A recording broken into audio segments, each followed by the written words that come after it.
Welcome to my channel Sri fashion world. Today వీడియోలో మనం చూస్తున్నాం Kuppadam Kanchi border temple saris అండి. ఈ శారీస్ అనేది బ్యూటిఫుల్ కలర్ కాంబినేషన్తో డిజైన్ చేసాము. శారీ మొత్తం రిచ్ పల్ అండ్ ప్లెయిన్ బ్లౌజ్ ఉందండి. ఫుల్ బాడీ అండ్ శారీ మొత్తం బూటీ వర్క్తో ఉంది.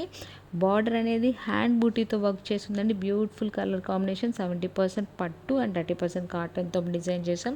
మీరు ఎవరైనా కావాలంటే ఫాస్ట్గా స్క్రీన్ మీద డిస్ప్లే అవుతున్న నెంబర్కి మెసేజ్ చేసుకోండి, బుక్ చేసుకోండి. నో క్యాష్ ఆన్ డెలివరీ అండి. All over India free shipping available ఉంటుంది. రీసేలర్స్కి అయితే మోస్ట్ వెల్కమ్. మీరు మంచి మార్జిన్తో పోస్ట్ చేసుకోవచ్చు. అండ్ మీరు ఎవరైనా ఫస్ట్ టైం ఈ ఛానల్ చూసినా ప్లీజ్ సబ్స్క్రైబ్ చేసుకోండి, లైక్ చేయండి, షేర్ చేయండి, కమెంట్ చేయండి. అండ్ పక్కనే ఉన్న బెల్ సింబల్ ట్యాప్ చేయండి. ఎప్పటికప్పుడు నేను బట్టి లేటెస్ట్ అప్డేట్స్ పొందవచ్చు. అండ్ డిస్క్రిప్షన్లో Facebook, WhatsApp, Instagram group links ఇచ్చాను. ఇంట్రెస్ట్ ఉన్న వాళ్ళు జాయిన్ అవ్వండి. డైలీ అప్డేట్స్ ఉంటాయి. Thank you. Have a nice day.